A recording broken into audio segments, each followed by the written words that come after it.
berbagai topik menarik dikupas dalam dialog hari ini.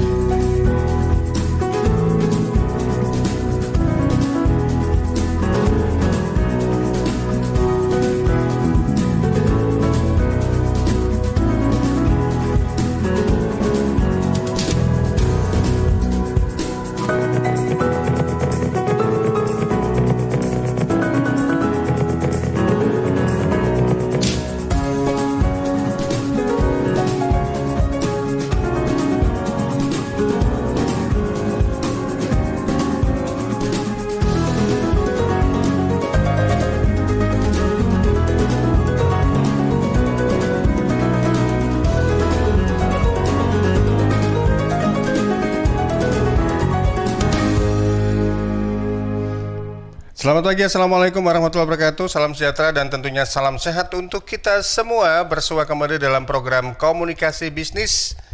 Untuk pagi hari ini, tema yang diangkat adalah Beyond Human Resources, membangun manusia bersumber daya demi keberlanjutan bisnis.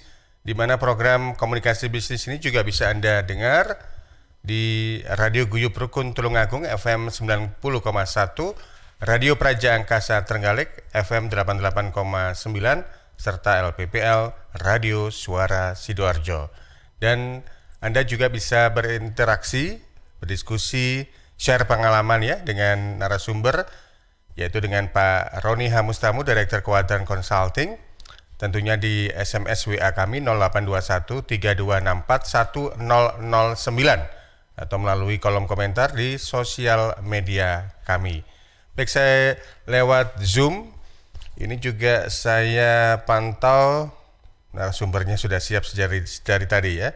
Pak Roni, kemudian ada Pak Rudolfo Balmater atau Pak Rudi. Terima kasih sudah meluangkan waktu. Kemudian ada Pak Moko Pace. Selamat pagi, apa kabar semuanya? Salam sehat, salam sejahtera. Good morning, sir. Good morning. Baik, terima kasih. Coba saya cek ke Pak Roni. Pak Roni, suaranya terdengarkan dari sini? Terdengar. Oke, siap-siap. Tadi sempat agak delay tadi rupanya. Baik, Pak Roni, kita tahu bahwasanya selama tahun 2020 ternyata menurut informasi yang kami terima dari Badan Pusat Statistik, ternyata pertumbuhan ekonomi di negara kita kontraksi 2,07 atau tumbuh minus 2,07%. Nah, kita tahu juga bahwasanya ekonomi satu di antara variabelnya tidak hanya melulu soal barang, produksi dan jasa, tapi ada SDM yang bermain di sana. Bisa dijelaskan Pak Roni terkait dengan tema kita untuk pagi hari ini, Beyond Human Resources, membangun manusia bersumber daya demi keberlanjutan bisnis. Silakan Pak Roni. Ya, terima kasih Mas Poko. Selamat pagi buat semuanya. Tentu senior saya Pak Rudi Balmater, terima kasih bersedia hadir di tengah-tengah kepadatan, karena kita paham bahwa bulan-bulan ini itu adalah masa banyak sekali board meeting, rapat-rapat Dewan Komisaris untuk mempersiapkan evaluasi pada laporan tahunan kinerja tahun yang lalu. Juga terima kasih Mas Moko, Pak Moko Pace, yang sudah beberapa lama ini nggak sempat bergabung dengan kita. Pak Mas Panji itu, Pak Moko itu kita mengenal beberapa kali, namanya Yuliat Moko. Gitu kan. Iya, panggilannya iya. Pak Moko pernah hadir di acara kita. Terima kasih. Hari ini kita sengaja mengambil tema yang agak challenging, gitu, agak menantang sedikit, karena ini mengubah sudut pandang kita berpikir, mengubah paradigma tentang manusia. Jadi orang yang bekerja dengan kita itu kan seringkali disebut sebagai orang yang membantu kita untuk mencapai sasaran dan tujuan. Sehingga mereka ini sering dijadikan sebagai bagian dari alat produksi aja kalau di perusahaan. Dan itu semangat seperti itu sudah lama ditinggalkan, walaupun kalau di Jawa Timur masih sering saya temukan jejak-jejaknya. Sehingga orang itu kemudian tidak bisa termaksimalkan. Mengapa? Karena memang persepsi kita, mental model kita, paradigma kita tentang manusia ini itu masih menggunakan pendekatan lama. Nah, setelah menjadi alat itu, orang kemudian mengatakan lagi sumber daya manusia. Sumber daya manusia itu kan sama dengan sumber daya alam, sumber daya yang lain ya, dana, mesin, teknologi, dan sebagainya. Lalu muncul istilah manajemen talenta. Talenta itu artinya fokus pada kompetensi orang itu. Apa yang dia miliki, apa kehebatannya, kita dorong ke sana. Sehingga orang bisa bekerja, memberikan kontribusi pada organisasi dan perusahaan sesuai dengan kapasitas yang dia miliki. Nah, dalam beberapa tahun terakhir ini, kita sering membahas, terutama kalau saya, mengatakan manusia bersumber daya. Manusia bersumber daya itu, saya bicara sebagai bahwa dia punya kapabilitas. Kapabilitas adalah kemampuan dia untuk menghadirkan hasil. Nah, kalau sumber daya manusia itu cenderung sebagai aset. Aset itu berarti ada potensi di sana. Tapi apakah aset ini kemudian menjadi sebuah kapabilitas yang menghasilkan, yang memberikan hasil, itu belum tentu. Saya beri satu contoh. Karena orang sekolah, maka dia dapat ijazah. Ijazah itu adalah aset. Sumber daya manusia, dia adalah seorang sarjana. Pertanyaan, apakah sebagai sarjana keuangan misalnya, dia bisa menyusun laporan keuangan? Belum tentu bisa. Mungkin dia dulu waktu di sana nilainya juga nggak bagus-bagus amat. Maka kita bisa menyadari bahwa hari ini di dalam pemerintahan kita pun, Menteri Kesehatan itu bukan dokter. Insinyur itu sebetulnya. Ya, benar. Dan lebih banyak bergerak di sektor bisnis, di manufaktur, di energi, begitu ya, di pabrik lah begitu. Nah, kita juga punya yang namanya Menteri Pendidikan, Mendiknas. Dia ini tidak pernah jadi guru, Menteri Pendidikan ini tidak pernah jadi dosen, tetapi dipercaya untuk menata bagaimana kebijakan-kebijakan di sektor pendidikan yang sekarang tantangannya adalah IT. Nah, penempatan dua orang yang seperti ini, menurut hemat saya, Presiden sudah memasukkan paradigma tentang manusia bersumber daya. Artinya, apakah dia punya kapabilitas, dan kapabilitas itu akan mendorong hasil. Nah, untuk itu, Mas Panji dan sahabat Suara Sidoarjo, Trenggalek, Tulungagung, dan dimanapun Anda berada, ketika kita memimpin sebuah organisasi, maka ada beberapa hal penting yang harus jadi perhatian. Yang pertama, pemimpin itu harus menjaga fokus. Fokus itu apa? Menjaga supaya manusia yang bekerja bersama-sama dengan kita itu tetap memiliki semangat untuk berjuang dan bukan menjadi orang yang membiasa. Membiasa itu artinya terbiasa dan kemudian menjadikan semua hal jadi biasa-biasa saja. Nah, kalau semangat itu tiap hari ada yang baru, tiap hari ada sesuatu keistimewaan. Oleh karenanya, ketika kita menjaga fokus, maka perhatikan bahwa di dalam organisasi bisnis, itu biasanya nomor satu adalah menjaga keamanan dan keselamatan hasil. Artinya, apakah perusahaan saya tumbuh, apakah aset bertambah, dan lain-lain lah, apakah profitnya atau keuntungan bersihnya, laba bersihnya itu membaik, dan seterusnya. Itu keamanan dan keselamatan hasil. Yang kedua adalah tumbuh dengan memperhatikan yang nomor satu. Saya harus tumbuh, perusahaan harus lebih baik dibanding tahun lalu, tetapi aman dan selamat hasilnya. Nah, menjaga fokus yang seperti ini tidak mudah, karena manusia itu punya kecenderungan akan membiasa. Semua orang kalau kita tanya setelah dia 5-10 tahun bekerja, kita minta dia untuk mengingat. Anda ingat nggak hari pertama, hari kedua Anda bekerja? Ya, semangat pada hari pertama, hari kedua ketika berangkat dari rumah, apakah sama dengan hari ini? Mohon maaf misalnya, Mas Panji sudah sangat ahli sekali di bidang penyiaran begitu. Apakah hari ini persiapan-persiapannya sama dengan hari pertama ketika jadi penyiar? Jangan-jangan waktu hari pertama jadi penyiar, nggak bisa tidur gitu untuk nungguin besok nih ada big days. Nah, karena itu tugas pemimpin adalah menjaga fokus yang tadi itu. Yang kedua, ketika Anda menjadi pemimpin, Anda akan menghadapi tantangan. Tantangan itu adalah menghadirkan persoalan antara orientasi hasil sama etika. Kenapa? Karena Anda akan dituntut memberikan hasil. Memberikan hasil itu apa artinya? Bisa nggak kita tumbuh? Arah bisnis itu selalu pilihannya cuma dua, naik atau turun. Orang yang datar-datar aja nggak usah dipilih. Karena dia nggak mau mikir. Orang kalau mikir, itu potensinya naik atau turun. Bisa saja dia naik karena berhasil, bisa turun karena gagal. Gagal boleh dalam konsep, gagal boleh dalam implementasi. Nah, itu bisa dievaluasi. Tapi kalau datar-datar aja, berarti dia tidak menghadirkan kebaruan. Dan rumit gitu.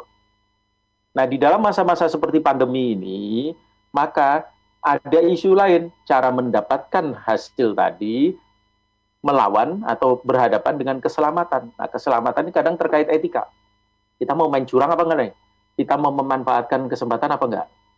2 hari lalu saya berdiskusi dengan seorang pengusaha yang dia switch bisnisnya karena COVID, maka dia menghasilkan produk-produk yang terkait dengan COVID ya, APD, masker, dan sejenisnya. Dia sendiri mengatakan, saya sampai nangis.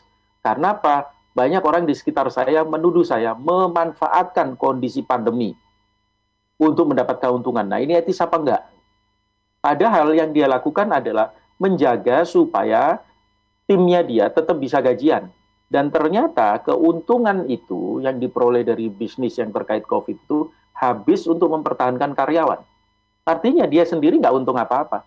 Dan dia mengatakan bahwa saya sebetulnya selama COVID ini nggak ambil gaji. Nah ini Mas Panji yang jadi perhatian. Yang kedua, ada konsep lama dan konsep ini sudah relatif setengah abad sebetulnya. Namanya Peter Principle, prinsip Peter. Prinsip Peter itu menyebabkan orang itu dalam berkarir itu selalu menanjak, selalu naik. Sukses maka dia akan dikondisikan untuk naik. Ketika di posisi yang baru dia sukses, dia akan dikondisikan kembali untuk naik. Begitu seterusnya, sampai pada satu titik dia mengalami kondisi plateau, datar. Namanya Peter's Plateau, datar. Datar itu artinya apa? Dia sudah kelelahan, dia tidak tahu lagi bagaimana untuk kreatif untuk bisa naik. Nah, Peter Principle ini mengatakan di dalam hierarki, setiap pegawai akan cenderung naik, meningkat, sampai dia mencapai level ketidakkompetenannya, level of incompetence. Jadi dia tiba-tiba tidak sanggup lagi. Kenapa? Apakah ini pegawai kita salah? Enggak. Menurut saya, manajemen yang keliru. Tidak mengkondisikan. Kenapa begitu? Karena setiap orang punya batas kapasitas. Nah, ketika kapasitas ini tidak kita tingkatkan melalui proses pembelajaran, baik itu training maupun development, maka sebetulnya organisasi hanya memaksimalkan apa yang ada dan menarik dia stretching, jadi membuat dia, memaksa dia untuk bisa menguasai hal-hal yang selama ini tidak dikuasai. Dan itu menjadi sangat berbahaya, Mas Panji. Saya beri satu perumpamaan. Kalau ada seseorang ini bekerja sebagai sales force, ketika dia targetnya 500 juta dan selalu mendapatkan di atas 700 juta, besar potensi dia akan dijadikan ketua regu, ketua tim. Beri target 2 miliar dan dia selalu di atas 2,5 miliar, maka ada potensi dia akan menjadi supervisor. Didorong. Ketika dia supervisor dapat target 7 miliar dan dia selalu di atas 7,5 miliar, maka ada potensi dia jadi didorong jadi asisten manajer. Demikian seterusnya. Sampai dipaksa jadi direktur karena kehebatannya. Nanti setelah sampai di atas, kita kecewa. Ternyata dia tidak sehebat yang kita bayangkan. Kenapa? Karena sebetulnya bisa saja orang ini sudah mencapai level of incompetence. Nah, kalau dia sampai di titik di mana dia tidak mampu dan dia tidak disiapkan untuk menghadapi titik itu, biasanya dia akan rontok. Dan rontok ini adalah kerugian besar untuk perusahaan karena kita kehilangan orang yang talentanya bagus hanya karena perusahaan memaksimalkan dia terus-menerus tanpa memberdayakan.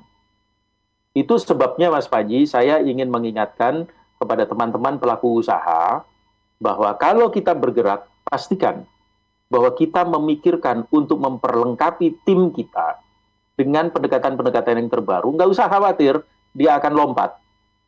Karena kalau kita memberikan baik, tentu dia tidak akan lompat, dia akan loyal sama kita. Kalau dia lompat, itu artinya kita yang tidak menghargai talenta-talenta yang baik. Karena lebih mudah sebetulnya menaikkan gajinya orang, memberi orang kompensasi yang baik, dengan menghasilkan tambahan profit sekian kali lipat, daripada kita hemat-hemat, terus kemudian motivasi moralnya dia, semangatnya dia rontok.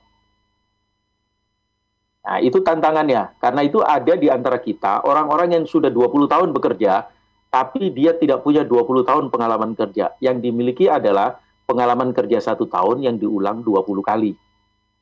Nah, orang seperti Pak Rudi, di dalam posisinya, ketika mengevaluasi orang seperti ini, pasti muncul rasa, sayang ya, talenta ini baik, tapi karena dia tidak dikembangkan, sehingga terlambat untuk co-op dengan perkembangan-perkembangan terbaru perusahaan, terpaksa harus pisahan, dan itu sayang sekali. Karena untuk mencapai titik itu, orang ini pernah berada pada posisi yang belajaran juga, dan itu risiko diambil oleh perusahaan. Kira-kira itu Mas Panji untuk mengantar. Di sini sudah ada Dr. Yovita Mangesti, luar biasa, terima kasih, dan Pak Irawan Hadikusumo, ya, serta Pak Andreas Saputro yang semoga berkenan untuk sharing-sharing juga.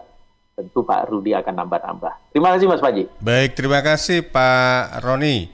Saya juga ingin sapa selamat pagi, welcome untuk Pak Irawan, Pak Andreas Saputro, lalu juga ada Ibu Dr. Yovita Mangesti ya. Ini baru kalau tidak salah ya.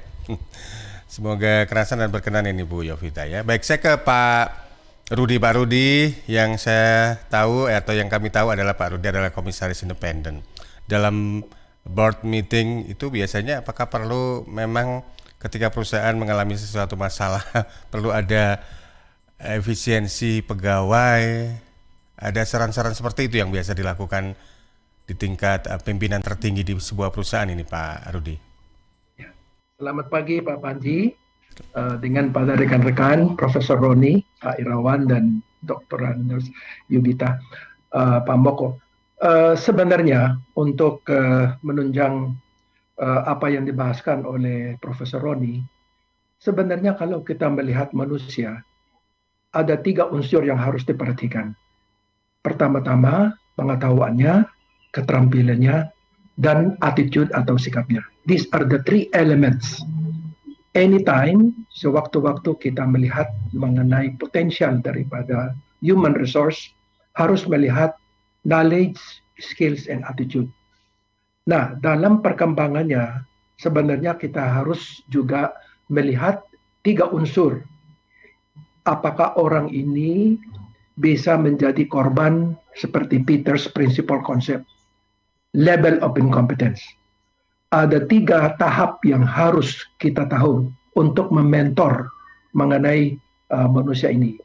Pertama-tama, apakah ia bisa memimpin sendiri? Leading yourself. Leading yourself adalah untuk mengembangkan dengan beberapa topik atau pengetahuan supaya menjaga kalau masa depan ini ada appointment atau responsibility yang berat, bisa sanggup untuk menangani. So, you must know how to lead yourself. Itu yang pertama. Kedua, you must know how to lead the team. Artinya interpersonal relationship. Orang pintar, tapi punya masalah hubungan manusia. Oke? Nah, waktu ia sudah memimpin more people, then problem starts. Nah, itu yang harus kita ketahui. Sebab manusia itu pintar, harus juga pintar dalam interpersonal skills. So, number 1 is leading yourself, train the person. Number 2, leading a team, meaning relationship. And number 3, yang sudah dijelaskan oleh Profesor Roni, leading organization. Kalau you nanti diangkat menjadi direktur, how do you lead the organization? Apakah you memiliki teknik-teknik bagaimana mengelola organisasi? Seperti yang dikatakan oleh Profesor Roni, organisasi itu punya objektif atau tujuan. Number 1, harus bertumbuh. Kedua, harus ada profitable. Number 3, harus likuiditas dan efisiensi. Nah, apakah orang yang sudah diangkat menjadi direktur mampu untuk memiliki teknik-teknik bagaimana mencapai namanya KPI, Key Performance Indicator. Padahal 30 years ago orang ini mulai sebagai hanya bookkeeper atau production designer atau apa. Nah, sekarang diangkat menjadi direktur, bagaimana? Apakah ia memiliki pengetahuan, keterampilan untuk mengelola satu organisasi? Nah, dalam karir kita harus memperhatikan bagaimana development seseorang, kan gitu.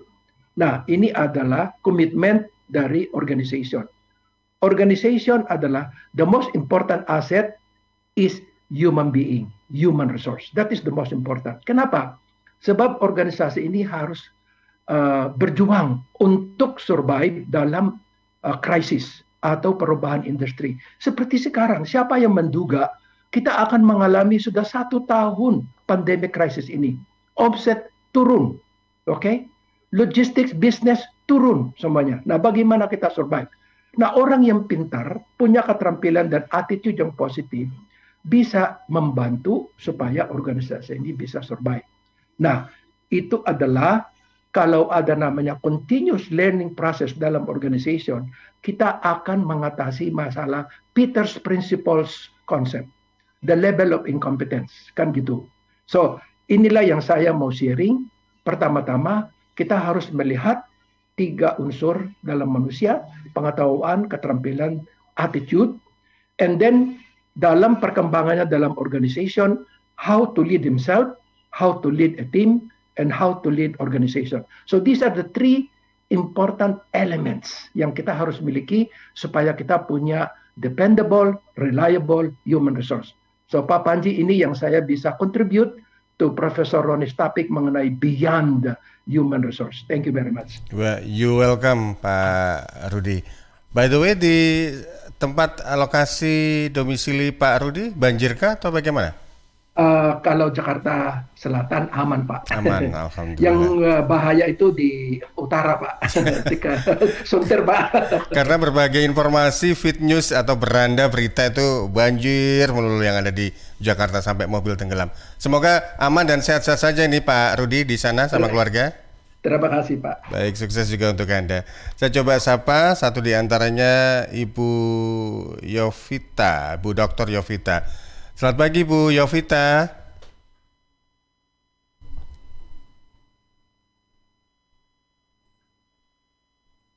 Masih mute. Masih mute. Apa mungkin lagi sibuk atau bagaimana?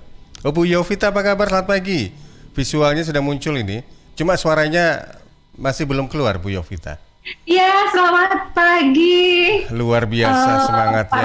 Pak Roni, Pak Rudolfo, ada Pak Irawan, ada dan yang lain yang nggak begitu kelihatan. Mohon maaf tadi soalnya sambil disambi-sambi yang lain, tapi cukup menarik paparannya, apalagi di player cuma 1 jam saja gitu ya. Jadi saya juga, aduh penasaran dan mungkin mohon maaf juga nih jam 10 pun juga mesti cabut gitu. Tapi oke banget Pak Roni.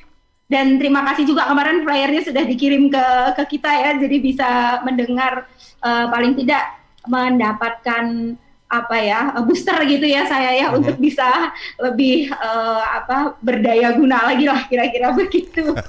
Ya matur nuwun Pak Roni. Baik Bu Yovita, omong-omong Bu Yovita dosenkah sekarang ini atau ada aktivitas lain?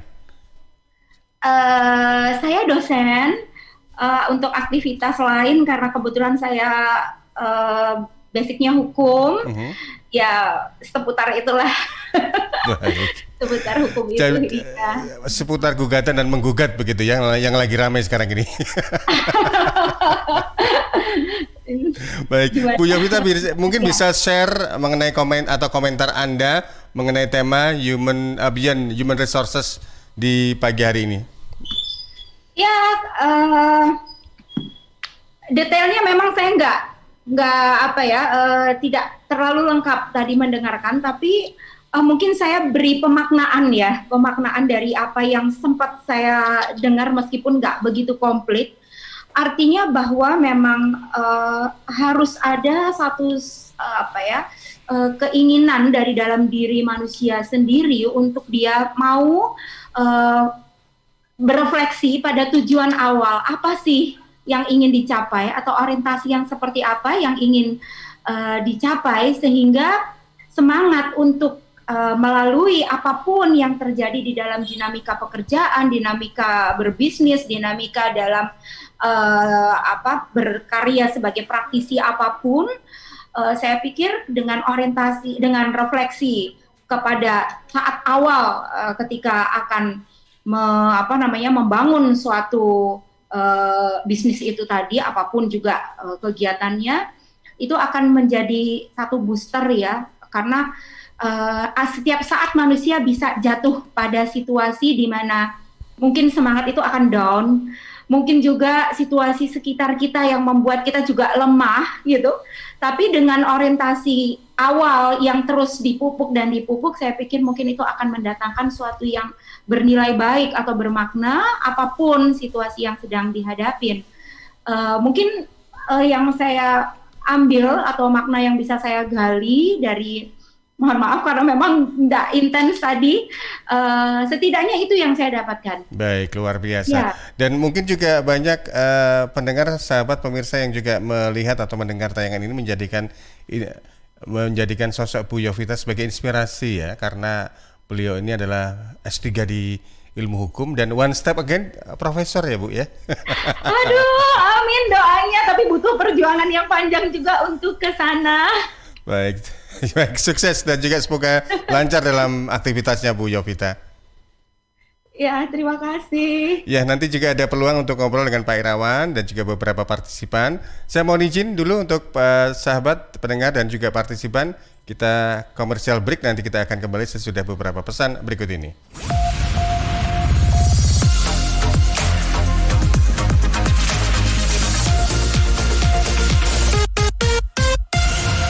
Kenal maka tak kebal. Pagi, Pak. Pagi, stop. Siapa kamu? Virus, Pak. Bapak siapa? Saya antibody. Bawa apa kamu? Penyakit. Wah, kamu pasti virus. Untung si bos sudah divaksinasi. Jadi aku kenal kamu. Halo, saya Cak Lontong. Nah, itu yang terjadi di dalam tubuh kita setelah divaksinasi. Vaksinasi melatih tubuh untuk kenal, lawan, dan kebal dari penyebab penyakit seperti virus atau bakteri. Sebelum digunakan, vaksin seperti vaksin COVID-19 akan diuji klinik, dipastikan keamanan dan mutunya oleh Badan POM dan para ahli. Tetap pakai masker, cuci tangan, dan jaga jarak ya. Ingat, siap divaksinasi saat vaksin siap. Vaksinasi dan protokol kesehatan, lindungi diri, lindungi negeri. Dipersembahkan oleh Komite Penanganan COVID-19 dan Pemulihan Ekonomi Nasional dan Kominfo.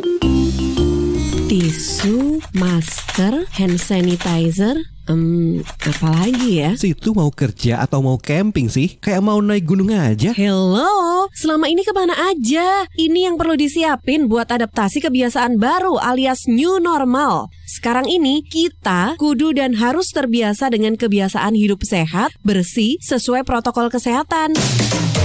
Saat ini kita dalam perubahan pola hidup dalam situasi pandemi COVID-19. Jadi kita perlu melaksanakan adaptasi kebiasaan baru atau protokol kesehatan dalam kegiatan sehari-hari. Jangan lupa pakai masker, tetap jaga jarak, sering cuci tangan pakai sabun dengan air mengalir. Sediakan hand sanitizer kemana-mana. Kalau flu, di rumah saja. Nggak perlu bersalaman, say hello saja. Kalau nyampe di rumah, langsung mandi. Gunakan uang elektronik. Kalau naik kendaraan umum, jaga jarak. Balita atau lansia, di rumah saja. Ayo menuju new normal dengan melaksanakan protokol kesehatan dan menerapkan adaptasi kebiasaan baru. Hei, udah jam berapa nih? Kebiasaan telat juga masuk new normal ya? Ada yang kurang satu, uang sakunya belum. Iklan layanan masyarakat ini persembahan Dinas Kesehatan Kabupaten Sidoarjo. Halo, Assalamualaikum warahmatullahi wabarakatuh. Saya Denny Caknan menghimbau untuk seluruh masyarakat Jawa Timur agar tidak tertular oleh COVID-19, maka kita harus menaati protokol kesehatan yang berlaku. Khususnya memakai masker, jika berpergian menjaga jarak minimal 1 meter, dan tentunya harus didukung dengan olahraga. Jatim bermasker, Jatim sehat.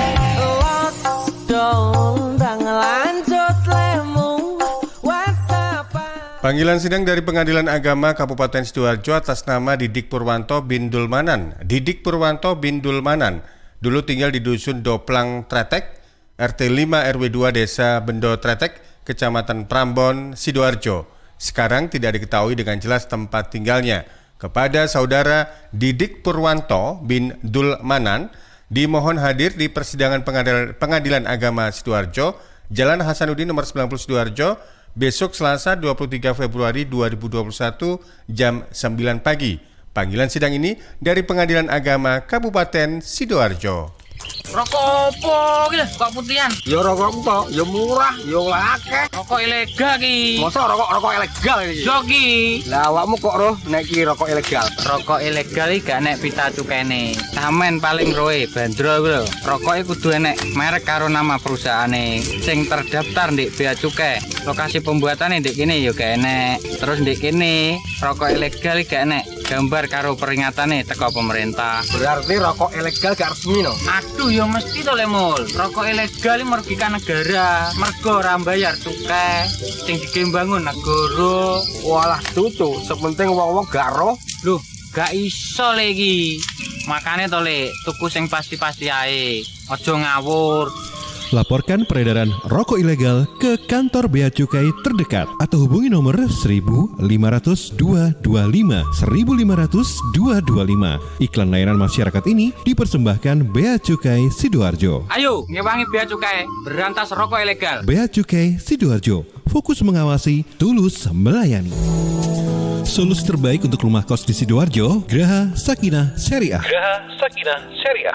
Hunian kos premium dengan harga terjangkau dan terbuka untuk semua kalangan. Harga mulai 1 jutaan per bulan. Lokasi di tengah kota berkonsep syariah, fasilitas lengkap, aman dan nyaman. Parkir luas, dapur bersama, jemuran, akses 24 jam dan dilengkapi dengan jasa laundry. Graha Sakinah Syariah. Graha Sakinah Syariah juga menyediakan kos harian mulai 150.000 per hari. Tetapi untuk pasangan belum menikah tidak diizinkan. 4 lokasi terbaik Graha Sakinah Syariah bisa jadi pilihan terbaik untuk hunian kos Anda. 3 unit di Kelurahan Magersari, Kecamatan Sidoarjo, dan 1 unit di Perumahan Pondok Jati, Desa Pagerwojo, Buduran, Sidoarjo. Khusus di Perumahan Pondok Jati dilengkapi dengan resto.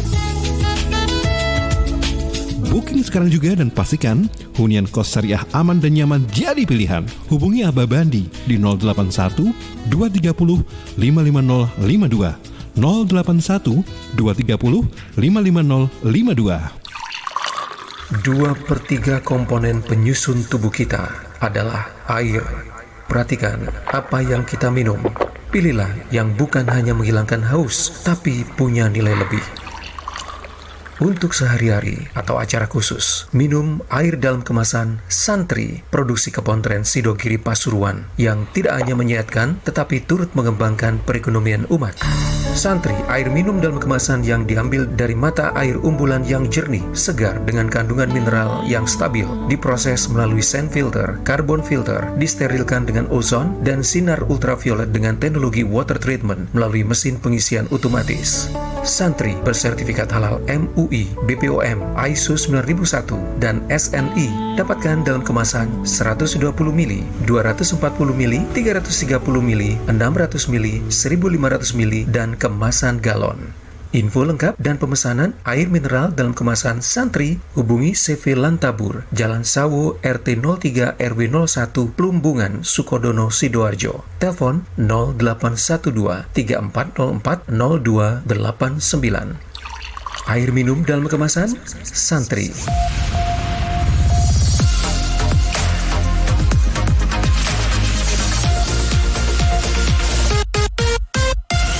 Baik, terima kasih Anda masih terus bersama kami di program Komunikasi Bisnis dengan tema kita Beyond Human Resources, membangun manusia bersumber daya demi keberlanjutan bisnis. Masih bersama Pak Roni Hamustamu, Direktur Kewadaran Consulting, dan juga ada partisipan lain via Zoom, serta juga Anda bisa dengarkan di LPPL Radio Suara Sidoarjo, LPPL RGR Tulungagung, dan LPPL Praja Angkasa Trenggalek. Tadi juga di chat via Zoom ada pertanyaan ini dari Pak Andreas, tapi sebelum ke pertanyaan tersebut, sebentar, saya cek dulu. Oke, siap. Pak Moko Pace juga sudah siap untuk berbagi. Bentar. Oke, baik. Sepertinya saya ke Pak Irawan terlebih dahulu, nanti disambung ke Pak Moko Pace. Silakan Pak Irawan, terkait dengan tema kita untuk pagi hari ini, Beyond Human Resources. Selamat pagi Pak Panji dan pemirsa Suara Sidoarjo, serta teman-teman semuanya, Pak Roni, Pak Rudi, dan Bu Yovita. Saya lebih menyoroti ke arah field, yaitu lebih ke yang bawah, yaitu labor sama staf. Dengan adanya pandemi ini, bahkan menurut saya, pengamatan saya berdasarkan real yang ada di lapangan, sudah banyak sekali, terutama yang manufacturer ya, perusahaan-perusahaan manufacturer, bergerak untuk dengan adanya pandemi semakin dipercepat adanya otomatisasi, yaitu dalam bentuk realnya robotisasi. Yang dulu mungkin menurut hitung-hitungan kita, kalau orang accounting bilang, wah terlalu mahal dan sebagainya, lebih murah tenaga kerja langsung. Termasuk di staff-staff juga ya, termasuk di staff-staff pekerjaan yang critical udah akan banyak berkurang. Ini Pak, jadi beyond human resources, tolong dipikirkan yang ini. Karena kenyataan real yang ada di Indonesia berdasarkan data sensus, sebagian besar tenaga kerja di Indonesia adalah tamatan SMP. Ini Pak. Padahal kalau yang dipresentasikan Pak Roni dan Pak Rudi tadi adalah menuntut sesuatu pekerjaan yang bukan hanya clerical, yaitu bukan hanya kerjaan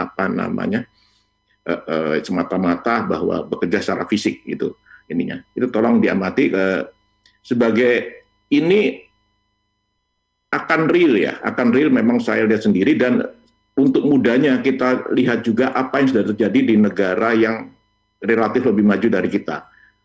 Mohon dilihat kalau yang lihat TV ya, hampir setiap hari yang namanya di BBC atau di National Geographic atau yang Discovery, itu tuh selalu ada session setengah jam sampai 1 jam, tema-tema tentang inside manufacture. Ya, tema-tema seperti begitulah dengan judul beda-beda. Tolong diperhatikan di negara-negara yang Eropa dan Amerika sudah hampir semuanya melakukan robotisasi atau otomatisasi dari produksi. Sudah jarang sekali ada orang fisik. Kalau ada orang itu adalah level supervisor yang mengawasi. Ya, itu yang harus diperhatikan. Dan saya yakin Surabaya juga akan potensi sekali didukung oleh ITS yang robotisasinya cukup kuat dan beberapa uni yang lain. Ini akan segera melanda Indonesia sekali lagi. Jadi ini tolong diperhatikan untuk bahwa selain corporate memperhatikan human resources-nya sendiri sudah berpikiran bahwa apa yang bisa kita kontribusikan untuk perusahaan. Begitu, Pak. Baik, Pak Irawan. Saya takutnya nanti kalau istilahnya robotisasi ini semakin masif ya, posisi personalnya HRD diganti programmer dong Pak ya. Karena yang diawasi bukan manusia tapi mesin dan juga robot gitu.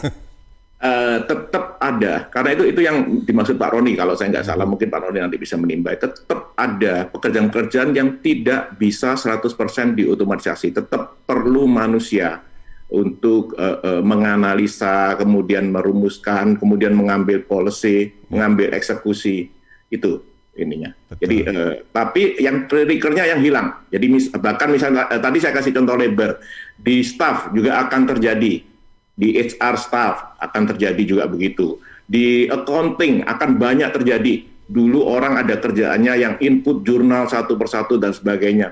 Sekarang ini sudah terjadi ya, di rumah makan aja. Jadi di depot-depot sederhana ya, sudah banyak yang menggunakan aplikasi app restoran. Dan saya tahu itu, saya pernah tanya ke beberapa depot, jadi udah bukan restoran mewah aja, depot-depot udah bisa. Karena kenapa?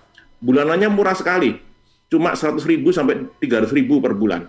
Sudah tinggal input aja apa yang diorder oleh customer, kemudian secara otomatis itu masuk semua. Ngelingin dengan apps aja, aplikasi gitu. Jadi maksud saya itu mau nggak mau sudah terjadi dan sedang berlangsung di Indonesia. Ya. Begitu Pak. Fenomenanya juga sudah mulai jarang ada toko fisik, tapi lebih banyak ke toko daring atau toko online. Ya, baik. Saya bergeser ke Pak Moko Pace. Pak Moko sebagai konsultan UMKM, apa yang bisa Anda share terkait dengan tema kita Beyond Human Resources? Monggo Pak Moko. Ya, halo, selamat pagi Pak Roni, Pak Rudi, dan teman-teman semuanya. Mohon maaf tadi dengerinnya sambil nyopir, terus ini sekarang saya sudah mampir di coffee shop pagi-pagi. Ya menarik ya kalau bicara mengenai HR, karena saya sendiri selaku individu juga memberikan beberapa advisory untuk organisasi di perspektif HR. Yang saya mau komentarin apa yang tadi disampaikan Pak Rudi mengenai KSA ya, knowledge, skill, dan attitude itu satu terminologi yang sudah sangat umum dikenal oleh teman-teman di HR dengan dasar dari taksonomi Bloom yang itu dikeluarkan tahun 56. Tapi saya sendiri dengan teman-teman, ini kebetulan teman-teman dari komunitas yang ya masih muda-muda, ini mencoba men-challenge KSA ini. Apa yang kami lihat adalah ketika KSA ini diperkenalkan di banyak organisasi, yang terekam oleh para pemimpin itu mengukur dari sisi knowledge-nya dulu. Lalu kemudian skill. Meskipun kalau kita baca sebetulnya itu tidak ada soal urutan. Tapi kalau kita lihat lagi kenapa dulu akhir tahun 56, mungkin pada masa itu konteksnya memang menekankan pada peningkatan knowledge. Tapi di zaman sekarang, saya dan teman-teman itu kok melihatnya kayaknya ini perlu kita balik. Nah, ketika kita balik, lalu kita mencoba untuk mengedepankan mengenai terminologi ask yourself. Jadi ketika kita ketemu dengan para pemimpin perusahaan, kita mengajak mereka untuk coba deh ask yourself, artinya tanya dulu ke diri dari pemimpin organisasi itu dari sisi attitude-nya seperti apa yang mau dibangun. Dan ini akan relevan dengan apa yang kita sebut atau kita kenal dengan law of attraction. Kalau dari organization leader-nya itu sudah paham betul attitude-nya seperti apa, ini sejalan dengan apa yang tadi Pak Rudi sampaikan juga, mulai dari lead yourself dulu, baru kemudian membesar ke tim, lalu ke organisasi. Jadi kalau pemimpin organisasinya sudah bisa ask themselves, menanyakan pada dirinya mereka sendiri masing-masing, attitude-nya seperti apa sih yang mau dibangun dalam organisasi ini akan mendefine corporate culture. Kemudian kalau sudah attitude-nya terjawab, baru bergeser pada skill. Nah, kalau sudah attitude dan skill-nya terdefine dengan baik, saya pikir ini juga menjadi relevan untuk menjawab concern-nya Pak Irawan barusan, bahwa ya sekarang sistem pendidikan kita masih belum bisa dikatakan sempurna, sehingga banyak teman-teman kita yang kurang beruntung, pendidikannya masih terbatas. Nah, mereka kalau misalkan di filternya pakai knowledge dulu, mereka kalah di pintu rekrutmen pertama, nggak bisa ngapa-ngapain. Tapi sebetulnya saya percaya, karena kebetulan kalau berinteraksi dengan UMKM itu banyak dari mereka yang pendidikannya juga terbatas ya, tidak cukup beruntung. Tapi secara attitude dan skill dari life skill-nya mereka itu sudah ada bekal yang cukup baik. Tinggal bagaimana organisasi kemudian mendevelop dari sisi knowledge yang membekali. Ini akan bicaranya lebih ke technical knowledge, bikin program trainingnya atau program pelatihannya dan seterusnya. Jadi ya yang saya mau sampaikan di sini, nanti silakan bisa menjadi bahan diskusi juga dengan Pak Rudi dan Pak Roni. Ini akan menjadi menarik kalau misalkan KSA ini bisa di reframe, tidak lagi menjadi KSA tetapi dibalik urutannya, sehingga ketika orang memperkenalkan attitude, skill, dan knowledge, yang terekam di pertama oleh para leader adalah attitude dulu. Nah, apalagi kalau sekarang kita ngomongin startup digital, ini sudah mulai banyak nih rumor-rumor yang beredar di beberapa komunitas, attitude teman-teman di digital startup itu kok kayaknya suka bikin ngelus dada. Kurang lebih begitu. Baik, terima kasih Pak Moko. Sembari ngopi, sembari kita juga berdiskusi, rasanya luar biasa. Baik, ada pertanyaan di chat Zoom. Ini lebih afdol kalau beliaunya sendiri yang ngomong ini. Pak Andreas, monggo silakan.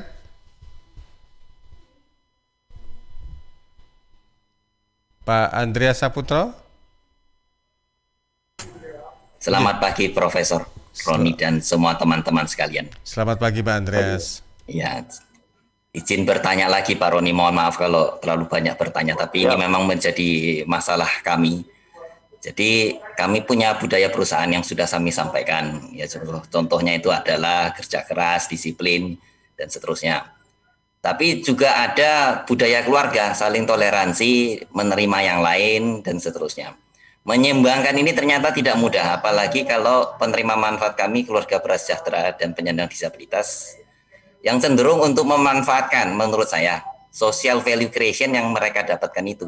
Contohnya dibantu, diajarkan terus-menerus, sehingga pemberian insentif dan meningkatkan aktivasi seperti yang disarankan Pak Roni yang setelah kami lakukan, menurut pengalaman kami kurang efektif. Ini terlihat dari komplain customer yang datang mengenai produk yang tidak sesuai dengan kualitas, kemudian kalau mereka diberikan pekerjaan tertentu mereka cenderung menolak dan seterusnya. Jadi apakah ada cara lain yang bisa meningkatkan produktivitas mereka? Terima kasih, Prof. Baik, terima kasih Pak Andreas. Salam juga untuk keluarga di Medan ya. Monggo Pak Roni sekaligus juga closing remark untuk kita. Ya, terima kasih Pak Andreas dan sahabat-sahabat semua. Saya respon satu persatu dulu. Terima kasih Pak Rudi, Bu Yovita, Pak Irawan, dan Pak Moko yang sudah memberikan masukan-masukan yang luar biasa. Sebelum saya menjawab Pak Andreas, saya ingin menambahkan yang Pak Irawan. Betul Pak, bahwa akibat COVID, sejak tahun 2019 akhir, saya sudah mencurigai akan terjadi pergeseran kebijakan. Mengapa? Karena sampai tahun 2019 setidaknya, setiap investasi asing yang masuk ke Indonesia, contohnya terutama di Jawa Timur, itu ada satu syarat tentang pelibatan tenaga di dalam. Nah, dampaknya adalah ketika muncul pertanyaan apakah ini akan memberikan lapangan pekerjaan baru, maka investasi-investasi itu harus ada trade off. Jadi otomasi itu agak tidak langsung. Nah, waktu itu saya katakan dengan pandemi COVID ini, maka mau tidak mau teknologi yang sudah ada dan antri di luar untuk masuk seperti robotik itu nggak bisa ditolak. Itu akan masuk. Jadi saya mengingatkan kepada semua teman pada saat itu supaya mengantisipasi itu semua. Karena kalau kemudian membiasa merasa bahwa pekerjaan itu adalah haknya dia, maka akan justru sangat mengganggu ekonomi secara nasional. Jadi betul Pak, bahwa sebentar lagi ini bahkan sudah dalam proses ini teknologi-teknologi robotik ini akan masuk menggantikan manusia. Berarti orangnya bukan tidak dipergunakan, tetapi memang harus beralih. Orang tertentu ya jadilah profesional, jadilah entrepreneur begitu. Jangan jadi pegawai yang biasa seperti sekarang ini. Profesional itu maksud saya ya menjadi orang-orang yang ahli di bidang-bidang tertentu sehingga sangat dibutuhkan oleh perusahaan. Tepat Pak yang Bapak sampaikan. Arahnya ke sana, nggak bisa lagi ditahan-tahan seperti dulu. Biasanya kalau di Jawa Timur itu setiap ada investasi kan mesti pertanyaan berapa persen tenaga kerja yang terserap dan berapa persen bahan baku yang berasal dari lokal. Nah, itu akan berkurang tuh barrier-nya. Yang lain-lain saya setuju, termasuk yang dari Mas Moko, memang terjadi kebalikan. Talenta muda kita itu lebih ingin dipahami bahwa dia punya sesuatu yang lebih bukan sekedar knowledge atau nggak kayak dulu lagi sekedar IP-nya berapa gitu. Karena IPK kan sebetulnya mencerminkan bahwa dia rajin, belum tentu mencerminkan dia cerdas. Pintar barangkali ya, tapi belum tentu dia cerdas. Dia rajin, itu bisa. Ada orang-orang yang memang punya keahlian untuk belajar dan dapat nilai baik, kadang-kadang nyontek juga gitu. Tapi ada orang-orang yang kelihatannya ya agak liar-liar sedikit, tapi sebetulnya dia adalah talenta-talenta yang kreatif. Saya pribadi itu percaya skill can be trained sejak saya muda. Percaya skill can be trained. Jadi kalau rekrut orang memang mestinya cari integritas duluan. Skill kita bisa latih, integritas berat ngelatihnya. Nah, sehingga nanti akan menjadi sangat bagus. Tetapi ada catatan, kalau punya bakat, terpendamnya jangan dalam-dalam, galinya susah. Jadi harus kelihatan juga. Jadi yang ready untuk dikembangkan itu menjadi sangat penting. Saya sekarang ke Pak Andreas. Pak Andreas, di dalam kajian tentang family business, itu memang ada salah satu bagian yang selalu membahas tentang perencanaan atau proses perencanaan yang paralel antara family dan bisnis. biasanya dimulai yang paling atas yang Bapak sebut, core value sama manajemen filosofi. Apa-apa yang dianggap baik dan benar oleh perusahaan, itu kalau di family business, itu diharapkan cenderung berasal dari nilai-nilai keluarga itu. Apa yang diyakini baik dan benar oleh keluarga itu yang akan ke sana. Kalau keluarga ini suka main dengan model mafia-mafia, ya nanti kena UTT KPK terus tuh manajemen ya, karena berani mengambil hal-hal yang menurut mereka itu boleh-boleh saja gitu.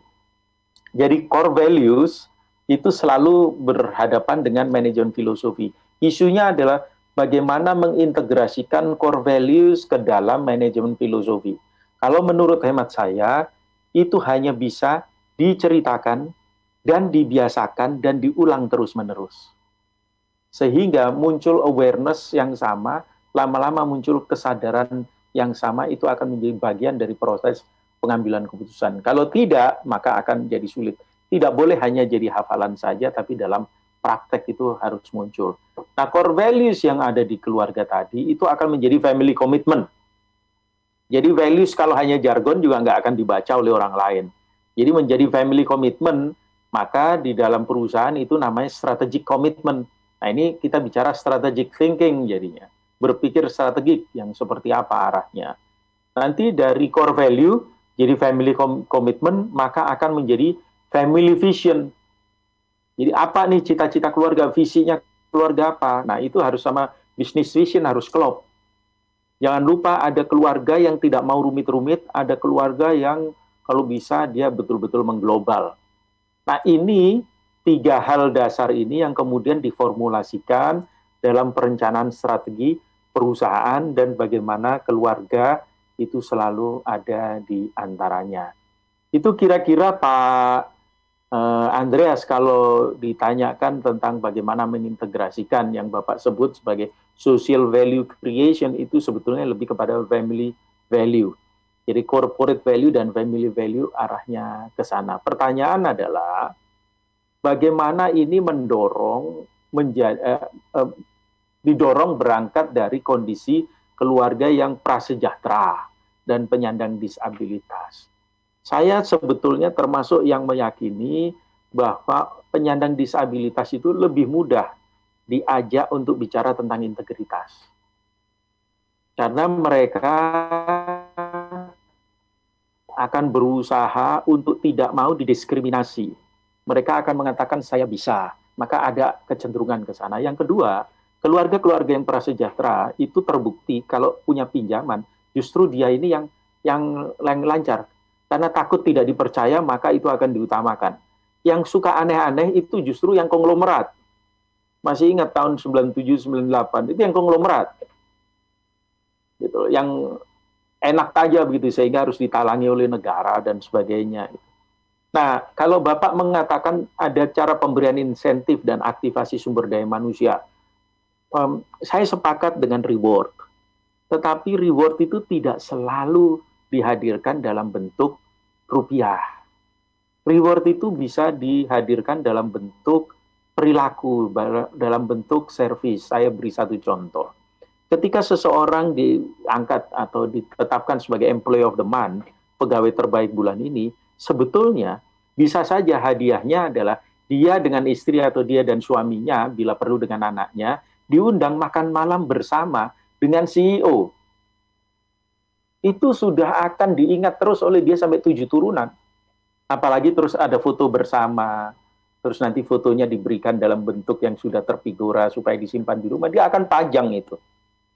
Kenapa? Karena employee engagement model ini akan lebih kuat. Kita tahu di dalam employee engagement contohnya, itu mereka yang menengah ke bawah, itu akan meningkat itu loyalitas, meningkat produktivitas akibat model yang seperti ini dibanding staf yang menengah atas. Karena bagi mereka engagement itu sudah bagian dari sehari-hari, sudah sering rapat sama pimpinan, sudah sering ketemu sama pimpinan.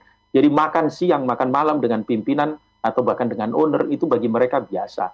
Tapi kalau buat orang yang di bawah, yang pegawai yang di lapangan, yang di operator, itu akan sangat istimewa. Jadi tidak semuanya Pak harus dalam bentuk rupiah. Kalau kita bicara insentif, walaupun rupiah penting, Kalau bisa dua-duanya, memang akan lebih bagus. Jadi di dalam sesi ini, Mas Panji, kalau tadi diminta untuk memberikan closing, saya ingin mengajak kita menempatkan manusia itu sebagai manusia, bukan sebagai bagian dari alat produksi. Karena justru dari sana, manusia itu akan menjadi sangat kreatif, dan dia akan melakukan berbagai lompatan, pemikiran, yang kontribusinya akan sangat baik buat perusahaan. Bukan yang transaksional. Yang transaksional itu dia akan loyal sepanjang cash register, sepanjang brankasnya perusahaan masih bisa dia jangkau. Beda dengan orang-orang yang seperti ini. Kira-kira itu Mas Panji, semoga bermanfaat buat kita. Terima kasih semua tadi masukan dari Bapak Ibu sekalian. Baik, terima kasih Pak Roni untuk kesempatannya, dan juga saya sampaikan terima kasih untuk partisipan yang lain. Ada Pak Andreas, Pak Irawan, Pak Rudi, lalu juga ada Bu Yovita tadi, serta beberapa partisipan yang juga join via Zoom ya. Selamat siang, selamat beraktivitas dan sukses untuk kita semuanya. Salam sehat.